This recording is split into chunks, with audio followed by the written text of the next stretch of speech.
야심차게 팔복을 한번 들어가 볼까 생각했습니다. 1절에 팔복에 관한 얘기를 한번 나눈 적 기억이 있는 것 같은데 야심차게 팔복을 한번 들어가서 언제까지 갈지는 모르겠지만 한번 은혜를 좀 나눴으면 좋겠습니다. 왜냐하면요 크리스마스가 지나고 나면 우리들은 이제 새해를 맞이하는 겁니다. 기독교인들한테는 에드벤트, 예수님이 오시는 것 자체가 새로운 출발을 의미하는 거거든요. 그러니까 1월 1일이 첫 주가 아니고 사실은 이미 첫 주가 시작한 거라고 보시면 좋은데 첫 주가 시작을 했으니까 그래서 이제 우리가 복음을 한번 깊게 한번 생각을 좀 해볼까라는 마음에서 힘차게 한번 해보는데 잘 모르겠습니다. 심령이 가난한 자는 복이 있나니 그들이 천국이 그들의 것이며 들어도 우리들한테 큰 위로가 되는 겁니다. 사실 오늘 굉장히 떨립니다. 우리 신 선생님이 지금 이 자리에 와 있기 때문에 평상시에 저하고 같이 생활을 하고 같이 사무실에서 거진 한 10시간은 같이 붙어 있다고 보시면 돼요. 제가 오게 되면은. 그래서 뭐 여러 가지 업무를 진행하는데 저의 그 바닥을 너무나 잘 아시는 우리 신 선생님께서 여기 계시기 때문에 갑자기 막 긴장이 되고 있습니다. 용서해 주십시오, 신 선생님. 심령이 가난한 자는 복이 있나니 이 본문은 다른 공관복음에도 나오는 유명한 예수님의 팔복인데 마태복음에서는 이제 심령이 가난하다라는 표현으로 써서 다른 복음과 조금의 차이는 있습니다. 그러나 이 본문이 가지고 있는 여러 가지 해석들 중에서 흔히 사용하는 것들이 이제 사회 정치학적으로 이렇게 본문을 해석을 들어가는 부분들도 있겠지만 오늘은 그냥 이 본문이 주는 그 심령이 가난하다라는 그 문제, 이 본문에 따라서 한번 생각을 한번 해봤으면 좋겠습니다. 복이라는 말 자체가 성경 안에서는 여러 가지로 활용이 되기도 하고 또 해석이 되기도 하고 그렇게 하지만 오늘 같은 경우에 특히 가장 어떻게 보면 서구적으로 가장 가까운 해석으로 보게 되면 이 복이라는 말은 행복하다라는 것과 해석될 가능성이 근접할 가능성이 많아요. 복이라는 개념이라는 자체도 성경 안에서는 굉장히 다양하게 또 어떻게 보면은 우리 일반적으로 생각하는 것과는 다른 모양으로 나타날 수 있지만 오늘 전반적인 그런 부분에 있어서 서구적으로 컨셉이 좀 비슷하게 해석을 한다 그러면 행복하다, 우리들 마음속에 평안하다 뭐 이런 것들과도 매치가 될 수 있을 것 같은데 번역도 그렇게 가능해요. 행복이라는 것으로. 그래서 그런 식으로 번역을 해보게 되게 되면 이렇게 될 겁니다. 심령이 가난한 자는 행복할 것이니 이렇게 될 거예요. 근데 이제 이게 참 희한한 거죠. 그렇죠? 심령이 가난하고 이런데 행복하다. 행복하다는 말에도 심리적인, 사이콜로지컬한 그런 어떤 뉘앙스가 있는 거고요. 심령이 가난하다 이런 것도 심리적인 그런 어떤 요인 같은 것들이 있는데 너무나 극단에 있는 역설을 같이 붙여놓게 되잖아요. 복을 행복으로 해석을 하게 되면 심령이 가난한데 행복할 수 있나? 심령이 가난하다는 것은 뭔가가 결핍되거나 그렇죠? 상처받은 그런 상태인데 이것이 어떻게 복이나 행복과 연관이 되어질 수 있을까라는 생각을 해봅니다. 그러나 이것도 얼토당토한 것은 또 아닐 것 같아요. 왜냐하면 기독교의 역사라는 것 자체, 또 기독교의 신앙이라는 것 자체가 너무나 역설적이기 때문에 그렇습니다. 지난주에 우리가 맞이했던 예수 그리스도도 역설 속에서 뭉쳐 있었어요. 지난주에 제가 시작하면서 이런 말씀을 드렸죠. 지난주에 예수 그리스도 오실 때를 때면서 묵상했던 그 구절 중에 하나가 성 어거스틴의 설교문 중에 하나였었는데 예수님을 묘사할 때 어떻게 묘사한다고요? Magnificent weakness, wondrous humiliation 이런 표현을 썼었어요. 그러니까 놀라고 크고 놀라운 약점 그리고 정말 어메이징하고 놀라운 치욕이라는 뜻이었어요. 그러니까 형용사와 명사가 전혀 맞지 않는 것을 가지고 예수님께서 오셨다는 거잖아요. 하나님이 세상에 인간의 몸으로 오신 거예요. 정의할 수 없는 그 무한한 하나님이 정의될 수밖에 없는 인간의 몸으로 오신 거예요. 무한히 유한 안에 갇힐 수 있나요? 논리적으로 갇힐 수가 없잖아요. 그렇죠? 유한한 인간의 정신이 무한한 하나님을 그래스할 수 있나요? 그럴 수 없잖아요. 근데 그것이 예수님의 형태로 예수님이라는 인간의 형태로 세상에 오신 이 사건 자체가 너무나 역설적입니다. 그러므로 기독교는 이 역설을 어떻게 이 신비를 어떻게 우리가 마음속에서 정말 하나님의 은혜로 받아들이냐에 따라서 우리의 감동과 기쁨과 은혜가 정말 넘쳐나게 배가 될 것 같아요. 기독교는 그래서 처음부터 마지막까지 초지일관 비밀스럽고 아이러니합니다. 우리가 해석하고 번역하고 그 당시 상황과 컨텍스트에 맞춰서 해석하고 재해석하지만 그래서 벗기고 씹어도 나오는 게 성경 복음의 그 진리고 진수인 것 같아요. 그리고 도무지 해결될 수 없는 인간의 눈으로 볼 때는 이율배반으로 가득 차 있어 보여요. 세상에서 행복과 복이라는 것은 재물이 많거나 경쟁에서 승리하거나 건강에서 건강이 넘쳐서 운동선수로 출세하거나 자존심이 있거나 프라이드가 있거나 이런 모든 것들을 행복한 것과 복과 연관을 시킵니다. 또한 교회 안에서 그것을 추구하는 그런 것들이 얼마나 많습니까? 기도를 할 때도 그렇고 여러 가지 것들이. 근데 기독교는 오늘의 본문은 마음의 상처와 그 가난함을 행복과 연결시키고 있고 그것도 제일 먼저 내세우고 있어요. 팔복 중에서 제일 먼저 나오고 있습니다. 도대체 어떻게 된 것일까요? 예수님의 이런 어떤 본문을 통해서 볼 때 제일 처음으로 이렇게 말씀하시는 것은 그런 것 같아요. 예수님의 의도는 이런 것 같습니다. 복으로 가는, 행복으로 가는 첫걸음은 가난함에서 출발한다. 첫 해가 시작되는데, 지난주에도 설교도 그렇게 했지만 첫 해가 시작되는데 복으로 가는 첫걸음이 가난함이다 그러니 조금 마음이 너무 죄송스러워요, 여러분들한테. 그러나 오늘의 본문은 그렇게 됩니다. 왜냐면요, 왜 그리스도인들한테 그것이 행복이냐면 그리스도인들에게 이 어떤 심령의 가난함이라는 것은 내가 할 수 있는 것은 아무것도 없다라는 것을 먼저 가르쳐주고 그러므로 오직 하나님만이 할 수 있다라고 결론 내려주어서 그렇습니다. 내가 가진 것은 아무것도 없으므로 하나님께서만 하실 수 있으니 그냥 비워놓고 가난한 채로 가면은 하나님이 알아서 하신다는 거죠. 그게 복으로 가는 첫걸음이라는 겁니다. 받아들여지십니까? 여기에 대한 완벽한 순종, 하나님께서 요구하시는 가난함, 영적인 가난함에서 출발해서 한번 순종하면 하나님이 알아서 해주시니까 이것이 축복이 아니면 무엇이겠느냐.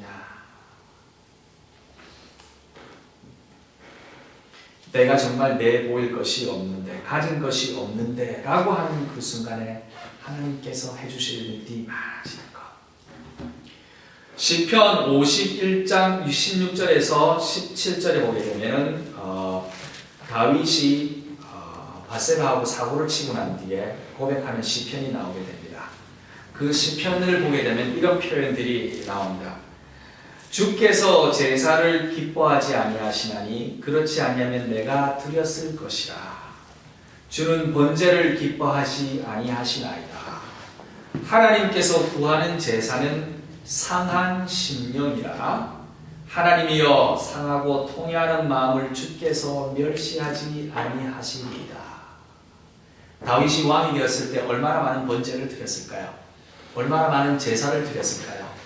그러나 그 제사를 하나님께서는 받지 않는다라고 얘기하고, 그리고 난 뒤에 오직 받는 하나님께서 받으시는 제사는 상한 심령이라 라고 얘기합니다.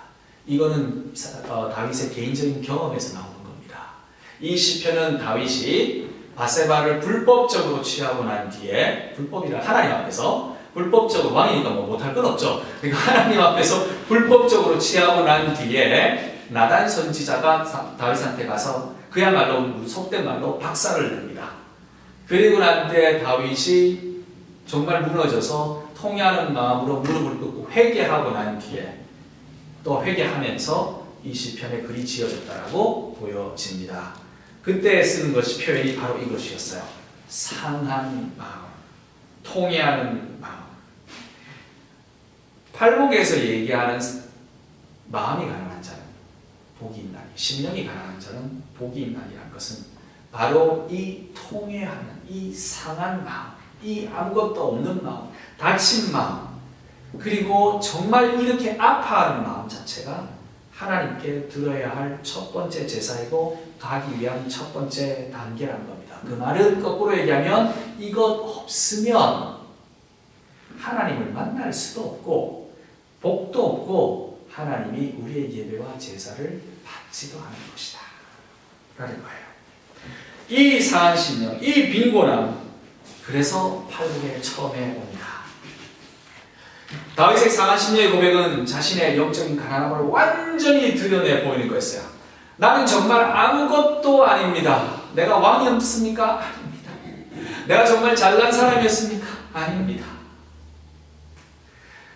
51편, 시편 50편 앞에는 다 적혀 있습니다. 바세바와 동침한 후에 나단 선지자가 꾸짖어서 통해한 마음이 담긴 바로 그 시예요. 자신을 제가 드러났을 때 얼마나 자신에게 실망했을까요? 얼마나 하나님 없이 생활하고 또 하나님 없이 또 내가 모든 것을 할 수 있다라는 것으로서 교만하게 살았을까요? 근데 그 능력의 부재를 경험했을 때 얼마나 다윗은 힘들었을까요? 이 자신에 대한 절망, 하나님이 없음을 가지고 하나님 앞에 나아갔던 것이 다윗의 지금까지의 제사였던 겁니다.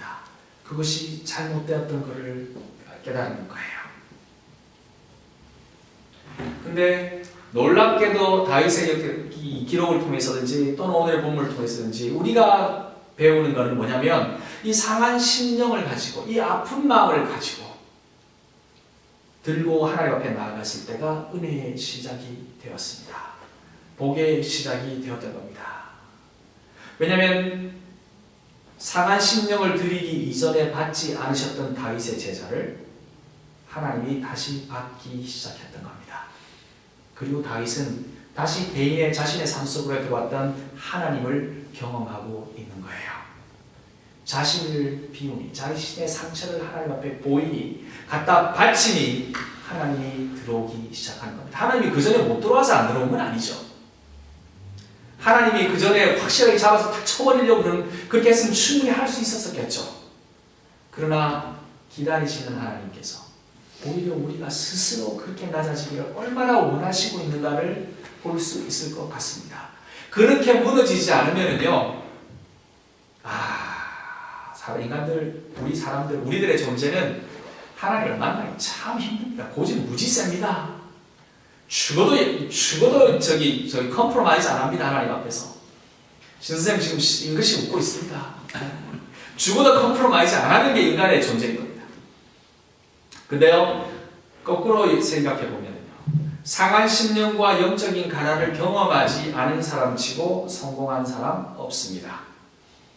이런 가난한 마음을 가지고 복으로 성공의 지름길로 가는 것을 성경은 너무나 분명하게 보여줍니다. 무언가를 가졌다고 생각했던 모세가 나이 40이 되었을 때 무너집니다. 인생의 절정기였어요. 근데 무슨 사건가 터집니까? 광야로 쫓겨나지 않습니까? 인생의 절정기에 직위와 부와 명예를 가지게 되는 그야말로 인생의 꽃의 나이인데 40이 넘은 사람들은 그건 어떻게 된 건가요? 지는 해인가요? 그런 꽃의 나이에 하나님께서 모세를 무너뜨립니다. 그리고 하나님 모세를 불러서 어디로 갑니까? 광야로 집어넣어버립니다. 그 뒤 40년 동안 무엇을 모세는 경험했을까요? 자신의 영적인 가난함을 처절하게 경험하게 됩니다. 배우게 됩니다. 가진 것 다 버리고 내가 주인이 아닌 것을 깨닫는 시간 뒤에 하나님은 모세를 이스라엘의 위대한 지도자로 만들어 가시고 계신 거였어요. 요셉도 비우는 시기를 거치게 됩니다. 내가 죽어지는 시간을 가지게 됩니다. 한때 조금 잘 나가던 친구가 형제들한테 팔려서 갑니다. 노예의 신분에서 자기 인생을 출발하게 돼요. 완전히 비워버립니다. 내 신분을 클레임할 수 없는 기간을 지나게 돼요. 몸적으로서의 시간을 가게 됩니다. 좌절하고 절망하고, 그러나 하나님께서는 서서히 들어오시는 준비를 하고 계시는 거였어요. 사도 바울은 어떨까요? 사도 바울도 자기의 영적인 빈곤한 가난한 마음, 상처를 받은 경험을 이렇게 얘기합니다. 고린도후서 1장 8절에 10절에서는 형제들아, 우리가 아시아에서 당한 환난을 너희가 알지 못하기를 원치 아니하노니 힘에 지나도록 심한 고생을 받아 살 소망까지 끊어지고 우리 마음에 사형 선고를 받은 줄 알았으니. 네, 우리는 이렇게 바닥으로 떨어졌을 때 사도 바울처럼 사도 바울의 그 영적인 상태조차도 바닥을 헤매고 있었던 겁니다. 그럴 때에 하나님의 축복이 되어지는 또 준비되어지는 시간이었음을 사도 바울은 알았어요. 그 후에 사도 바울은 이렇게 얘기합니다. 그가 이같이 큰 사망에서 우리를 건지시고 또 건지시리라. 우리가 절망해서 아무것도 할 수 없다고 생각하는 그 상한 심령을 가지고 있었을 때, 영적인 가난함에 떨어져 있었을 때 하나님은 우리를 구하기 시작하시는 겁니다. 그래서 이 가난한 심령이, 이 영적인 가난함이 오히려 우리에게 필요하게 되는 거예요. 어쩌면 통과 의례처럼. 그래서 가난한 심령은 복으로 가는 첫 번째 길임과 동시에 지름길입니다. 왜 이 가난한 심령이, 이 가난이 우리들에게 행복이 되느냐면요, 이것 때문에 그렇습니다. 가난한 심령이 없으면 하나님이 직접 우리를 위로해 준다는 것을 경험할 수가 없어요. 가난하지 않으면 필요한 게 없어집니다. 우리는 조금이라도 뭔가를 가지고 있으면, 인간의 본질이라는 게 조금이라도 뭔가 가지고 있으면, 주식 투자를 해서 주식에 50만 불 정도만 있어도, 아니 10만 불만 있어도 집 한 채만 가지고, 그게 하나님한테 얼마나 큰 거, 크지 않아요. 정말 크지 않은 거예요. 근데 그것만 있어도 마음이 편안해져요. 그렇지 않습니까? 마음이 편안해지면 교회 와서도 편안해져요. 교회 와서도 부유해져요. 내가 다른 사람보다 조금은 여유가 있어 보여요. 나아져 보여요. 순간입니다. 우리가 뭔가를 가졌다고 생각했을 때 그건 하나님의 축복으로 이해하고 감사하면서 살아야 돼요. 우리가 뭔가 가졌다 싶을 때는 하나님께서 우리를 지켜주시고 도와주구나 믿어서 감격하면서 드리면서 살아야 되고요. 그러나 우리가 뭔가 가졌다고 싶을 때 편안해지면 안 됩니다. 왜? 편안해지는 그 순간에 죄송합니다, 하나님 생각 잘 안 나게 될 가능성이 많아요. 하나님 생각이 안 날 만큼 편안한 겁니다. 하나님이 생각이 안 날 만큼 다른 거에 신경 쓰이기 시작해요. 제 투자도 신경이 쓰이기 시작하고, 자식들 교육을 좀 더 잘 시키는 데도 신경이 쓰이기 시작하고, 집 칸수를 늘려나가는 것도 신경이 쓰이기 시작하고, 사업을 더 번창시키는 데 신경이 쓰이기 시작하고, 하나님이 부가적인 모습으로 나타나게 되는 겁니다. 우리가 가난해져야 돼요. 가진 것이 우리를 부유하게 하는 것이 아니라 가졌어도 우리가 가난해져야 되는 거예요. 그것은 딱 하나밖에 없습니다. 이거는 우리 게 아닙니다, 하나님이라는 고백밖에 없어요. 이거는 우리 것이 아니기 때문에 우리는 여전히 가난합니다 라고 하나님 앞에 나아가야 되는 겁니다. 이거는 영적인 상태를 의미하는 겁니다. 영적으로 가난하고 마음이 가난할 때만큼 하나님께서 우리에게 가까이 계실 수 있는 시간이 없다라고 알고 살아가시는 것이 훨씬 더 안전하실 거예요. 안전하실 거예요. 여러분이 상한 심령으로 힘들 때 또 고통으로 힘드십니까? 또는 하나님한테 매 맞는 것 같으세요? 팍팍. 나를 왜 이렇게 괴롭히시나 막 때릴 것 같으세요? 이 말씀 드리게요. 이거 꼭 기억하세요. 매를 때리는 아버지는 늘 가까이에 있기 때문에 매를 때릴 수 있어요. 멀리 떨어져 있으면 때려도 닿지 못하는 것도 때릴 수가 없어요. 몽둥이 리더를 맞출 수가 없잖아요. 매를 맞는다는 거는요, 아버님이 지금 거리에 있다는 겁니다. 꾸중을 맞을 때는 앞에서 아버님이 나를 꾸중한다는 거예요. 차라리 매를 맞는 게 낫습니다, 하나님 앞에서는. 그리고 그래서 가난해지고 상한 심령을 가지는 게 나아요. 왜? 살아계시는 게 느껴지시잖아요. 살아계신다는 걸 알잖아요. 하나님께서 나를 때리신다고 생각하시면 감사함으로 받을 필요가 있어요. 매를 때리시는 하나님은 사랑하셔서 가까이 있어서 옆에 떠나고 싶지 않으셔서 고치고 싶어서 제대로 정신 차리라고, 내가 너 같이 끝까지 갈 거라고, 널 포기하지 않을 거라는 그것 때문에 때리시는 거예요. 가까이 있기 때문에 그런 소식도 없고 그런 느낌도 없고 아무것도 없다면 정말 하나님이 안 계시는 거예요. 매를 맞을 때 그래서 기뻐야 합니다. 하나님께서 나를 고통 중에 집어넣는다고 생각하시면 감사해야 될 때요. 오, 상한 심령을 내가 이렇게 정말 하나님께 드릴 때는 더 때리세요. 아, 죄송합니다. 맞고 싶진 않아. 그러나 더 때리세요. 라고 나갈 수 있을 만큼 비워주시는 게 오히려 나을 것 같아요. 여러분들. 때리시고 난데 아버님이 그냥 마음이 편하시겠습니까? 제가 옛날에 그런 얘기를 드렸죠, 한번. 저도 한때는 집을 가출했었다고. 제가 잠시 집을 나간 사이에 아버님께서는 제 방문을 계속 열어보셨대요. 저희 어머니 표현에 하시면. 이놈이 언제 들어오시냐면 3일밖에 못 나갔습니다. 제가 무슨 간이 커서 제가 뭐 몇 달을 나가라 이런 것도 아니고 잠시 아버님하고 투닥거리고 3일 동안 집을 비웠는데 어머님께서 나중에 하시는 말씀이 제가 이제 돌아온 단자처럼 회개를 하고 다시 돌아갔을 때 어머님께서 하시는 말씀 네가 들어오기를 기다리셨는지는 모르겠지만 네가 오길 시간마다 들어가서 확인을 하시더라.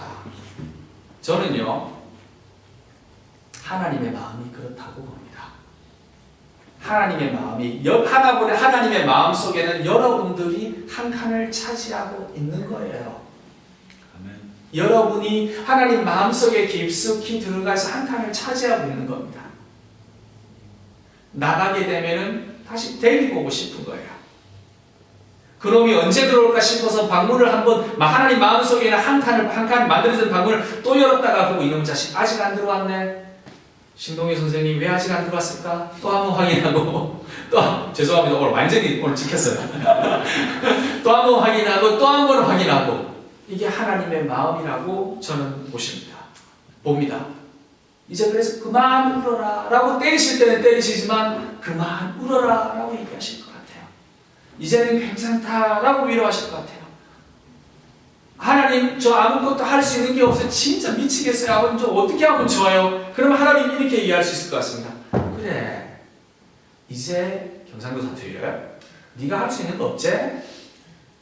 그럼 이제부터 내가 할게. 하나님은 이렇게 나올 것 같습니다. 내가 가진 것이 없다라고 하나님 징징 짜고 하나님 이젠 진짜 할 수 있는 것이 없습니다라고 가난한 마음으로 갔을 때 이제 아버님은 그래 잘 왔다. 이제부터 내가 할게.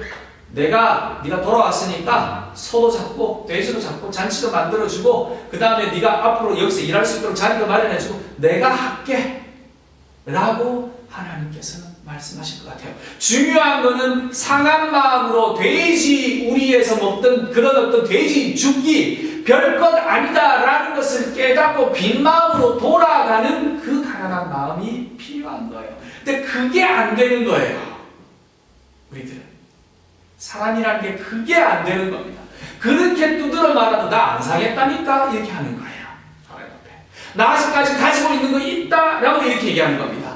그래서 위로하시는 그 하나님의 손길, 그래서 사랑하시는 하나님의 그 따뜻한 말씀, 우리 귀 속에서 은밀하게 속삭이는 하나님의 그 큰 위로, 그 감격, 그 침잠에 들어가는 그 폭포수 같은 하나님의 은혜를 경험을 못하는 겁니다. 마음속에 남아있는 나 아직 안 가난해 라는 것 때문에.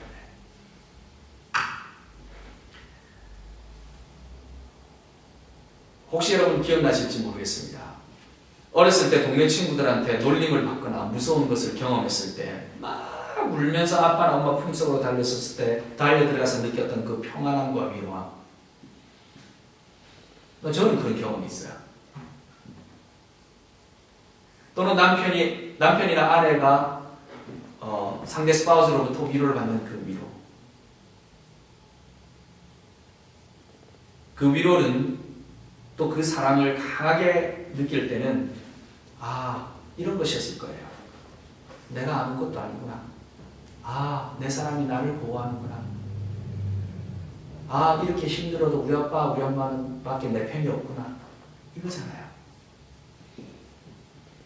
이렇게 뛰어 들어가는, 가난하게 이렇게 뛰어 들어가는 이 가난한 심령, 이 눈물과 고통을 흘릴 만한 상황들, 빨가벗고 하나님 앞으로 들어가는 것이 필요합니다. 가지고 있는 것 다 버리고. 그래서 하나님의 깊은 사랑을 경험하는 겁니다. 우리를 품에 안으신 하나님은 더 나아가서 더 큰 계획을 준비하고 계십니다. 만약에 이런 가난함과 영적인 가난함과 상한 심령으로 하나님께 나왔다면 이제 하나님께서 일을 하기 시작하시고 그분의 위로가 있음과 동시에 우리가 크게 쓰임을 받을 것을 믿으시기를 바랍니다. 아멘. 심령의 가난은, 그 가난의 경험은 욥기 23장 10절에서 말씀하시는 것처럼 그 말씀처럼 우리를 정금같이 만들기 위해 하나님께서 준비하신 스텝이라고 믿읍시다. 왜 하나님께서 심령을 가난하게 만드신다고요? 왜? 무슨 이유로? 왜 우리를 공의 아래 빠뜨릴 것 같으세요? 그것은 더 사랑하는 그 결속력과 그 관계를 깊이함과 동시에 더 우리의 심령을 하나님으로 풍성하게 만들게 하기 위해서 그렇습니다. 그리고 더 큰 하나님의 계획을 우리들 속에 채우시기 위해서, 우리를 통해서 드러나게 하시기에 그렇습니다. 왜냐하면 우리들은 목적을 가지고 하나님께서 만드신 존재들이에요. 그러므로 기억합시다. 언제 어떻게 쓰여질지 몰라요. 가끔씩 우리 선생님하고 저하고도 얘기를 하고 이렇게 할 때 이런 얘기를 많이 하고, 전사님하고도 그런 얘기 많이 했지만, 저는 굉장히 이상한 게 하나님께서 이 정도 투자를 했으면 뭔가를 쓰시려고 그러시는 것 같으신데, 물론 생명나무 교회를 쓰시는 것 같아요. 지금 현재는 쓰시는 것 같은데, 그 많은 시간과 그 많은 거를 공부도 시키시고 목에도 살리시고 가치가 있을 것 같은데 어디에 투자하시려고. 근데 뭘까 궁금합니다. 이런 얘기를 자주 하십니다. 조 목사님, 하나님께서 어떻게 쓰실지 모릅니다. 지금까지 투자한 게 얼만데 안 그렇습니까? 목사님한테 투자한 게 하나님 손실 안 보실 거예요. 자, 근데 투자를 받고 투자받은 것이 활용되는 것의 가장 큰 조건은 우리의 뛰어남이 아니고 가난함이었던 거예요. 그걸 하나님께서 쓰시는 겁니다. 새해가 시작합니다. 이제 복에 관한 얘기를 나누고 싶습니다. 하나님께서 복과 행복을 여러분들 풍성하게 주시기를 바랍니다. 진심에서 우러나오는 저의 기도이고 간구입니다. 생명나무 교회가 그 복의 정말 통로가, 올해 달력이 그렇더라고요. 축복의 통로인 것 같아요. 축복의 통로가 되기를 정말 바랍니다. 근데 그 복, 생명나무 교회 식구들은 처음부터 잘 알고 들어가기를 원합니다. 가난해집시다. 아멘. 가난해지심으로 하나님의 축복을 정말 받고 나누는 생명나무 교회가 되기를 정말 주님의 이름으로 축원하고 기도합니다.